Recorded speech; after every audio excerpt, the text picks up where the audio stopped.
Hello everyone, welcome to Anime No Me, and thank you for joining us for another One Piece video. The name Joy Boy is apparently a very important title that few in the world know about, given to one special person every so many hundred years. Now many of the people who know of this title fear him, while others might worship him, being known as a demon or a savior or deliverer. It seems in this generation, Luffy is the current Joy Boy of this new era, becoming the symbol of salvation and freedom, although he and not even us the fans know the great determination that this title carries. So in today's video, we're going to talk about everything we know about this title so far, who has owned the title, and what Luffy will do after finding out what his new goal is now that he has become the Joy Boy of this era. But before we dive into the video, if you're new to the channel or even if you watched a bunch of our videos, we'd be absolutely honored if you'd leave us a like and even subscribe and maybe leave us a comment letting us know what you thought of the video. It really helps us out, especially with that old YouTube algorithm, and it keeps motivating us to make more content. And if you'd like to help out the channel in a bigger way, consider sharing this video or another one of your favorites with a friend. Without further ado, let's get into the video. So my friends, currently we know of the existence of two people who have had the title of Joy Boy. Now we don't know if there have been other people during the past in which they managed to obtain the title, but so far it's only these two characters who have ever gained the title of Joy Boy. The first and best known was an extremely relevant figure during the Void Century, who played an important role in the history of Fishman Island, and left behind a certain item of unimaginable value on the last island of the Grand Line. This item of value has come to be known as the One Piece, the most valuable treasure in the world, being considered a myth for many across the world, although it's been proven several times by great pirates like Roger or Whitebeard that it truly does exist. It's said that this treasure has riches, power, and something unique that only Joy Boy and those who manage to find this treasure know, something that many pirates covet, being something that they could use to change the world. The first Joy Boy was mentioned in the Ryugu Poneglyph read by Nico Robin while in the sea forest of Fishman Island. Based on the historical records that this Joy Boy left in the Poneglyphs, it has been believed that Joy Boy would return 800 years after the Void Century. This leaves a clue that Joy Boy would somehow manage to come back after so many years in a very unknown way, leaving fans curious to know how he would manage to do this feat. But here in the present, a totally unexpected event happened. A young pirate who had supposedly eaten the rubber fruit called the Gomu Gomu no Mi managed to obtain the title of Joy Boy. During the Wano arc in his fight against Kaido, Monkey D. Luffy awakened his devil fruit, a fruit that has been totally unknown and unseen by not only the Gorosei, but even the greatest scientist in the world, Dr. Vegapunk. So Luffy is the current bearer of a mythical Zoan fruit, not a paramecia, and the Zoan fruit goes by the name of the Hito Hito no Mi model Nika, a fruit totally different from all the others as it carries with it a great determination and a will, plus an extremely important mission which will be able to change the world completely. With the awakening of his fruit, Luffy was automatically recognized as Joy Boy by Zunisha, the gigantic element who for many years was Joy Boy's companion, and it was in this way it was confirmed that Luffy really became and earned the title of the Joy Boy of this era. Now, many in the past thought that Joy Boy would be a person, a powerful being in which he could be reincarnated in some unknown way, but quite the contrary. With this awakening that Luffy obtained, he somehow earned the title of Joy Boy, so it turns out it is a title, not a physical person. Now, this isn't just a title that carries something important. It comes with a great power, capable of bringing liberation to everyone around him, making the world a place totally free of any ties that those of power and influence would place on people of a social class that is lower than them. So it is the very awakening of the Hito Hito no Mi model Nika that is responsible for giving the user of this fruit the title of Joy Boy. And with this incredible power that was carried by the previous and current Joy Boy, they've managed to do great things such as helping people and defeating those who would take away their freedom. A feature that Joy Boy possesses is his complete transformation into a sun god called Nika, causing his body to produce white flames just like the sun, in addition to making everyone around them smile, and their heartbeat even takes on the sound of the drums of liberation. This last detail is something that still remains unexplained, but this drumming of liberation would be responsible for changing the environment around them, making people be able to express themselves in much more comical ways, and even having their eyes pop out of something like old cartoons. Another interesting feature is that the first Joy Boy apparently knew something about the future, always saying that in the distant future he would return. Now we don't know exactly if he knew who the next Joy Boy would be to succeed him, but it's clear that he knew that the title would be passed on to someone else capable of continuing his legacy. The Joy Boy in the past was responsible for helping many people, and he even tried to help the fishmen come to the surface, but ended up breaking a promise because of an even greater goal. However, before leaving, Joy Boy told the fishmen in an apology that a person in the future would fulfill that promise to them. He also alluded that there would be someone who would inherit inherit that great title. And this person became Monkey D. Luffy, the very person who will fulfill that promise made by his predecessor. During the Wano arc, we learned about a character called Toki, the wife of Kazuki Oden, a woman who had a devil fruit that gave her the ability to travel to the future. And through that power, she began to advance in time in search of the future Joy Boy, who would return in some far distant era. During the journey of the Roger Pirates, after Kazuki Oden had joined the crew, they traveled to Fishman Island, and on the way, Roger and Oden heard the Sea Kings talk about the birth of someone who would lead them in 25 years, along with the new Poseidon. This being a possible premonition or vision that Luffy and Shirahoshi, at some point in the story, will unite during a great battle that will happen, where Luffy, together with the current Poseidon, will command the Sea Kings in a great battle. After the crew's discovery of Laugh Tale, Oden returned to his home in Wano country, which also had a connection to Joy Boy, and he made plans to open the borders that would protect his country in preparation for Joy Boy's return. However, his efforts were thwarted by the then shogun Kurozumi Orochi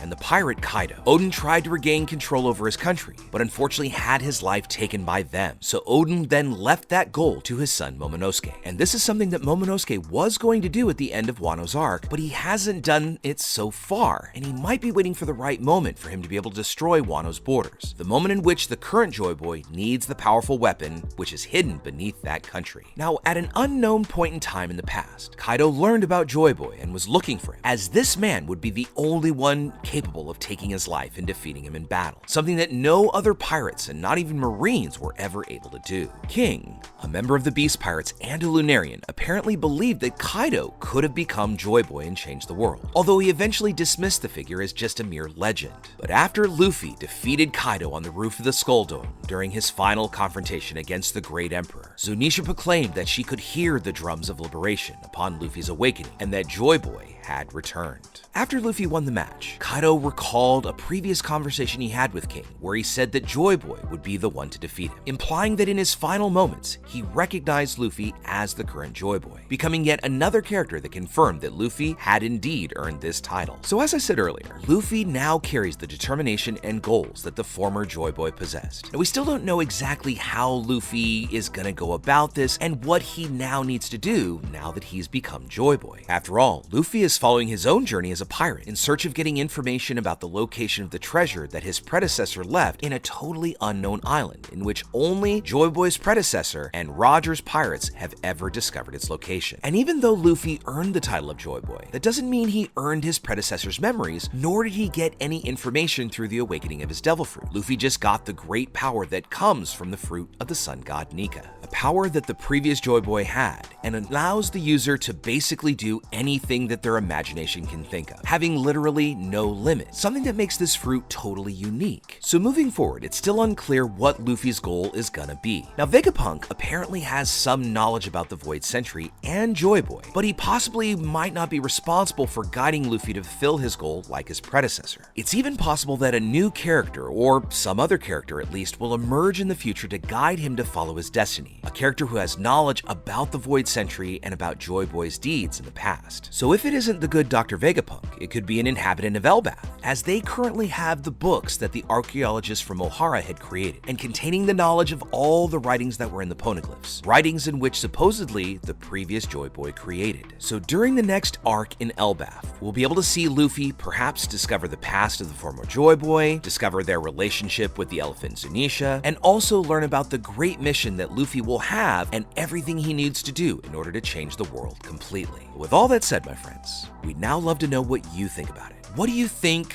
the title of Joy Boy means? And is the former Joy Boy and Luffy the only two? Or do you think perhaps there might have been somebody in the past during that 800 years following the Void Century that they might have gotten and we just haven't learned about him yet? Secondly, what do you think the relationship was between Joy Boy and Zunisha? We know that Zunisha did something in the past that was considered wrong and they were punished to roam the seas aimlessly. But what do you think that was? Was it betrayal, or did they perhaps reveal a secret about Joy Boy? Let us know what you think about that in the comments below. So as we wrap up our video for the day, we'd like to thank you all so much for listening and watching, especially those of you who've made it to the very end. Be sure to comment on any themes or ideas that you'd like to see in future videos. And also, since you made it this far, give us a like and hit that red subscribe button before you head out to take on the rest of your day. I hope to see you all in our next video. Let's keep sailing this giant sea together. Take care.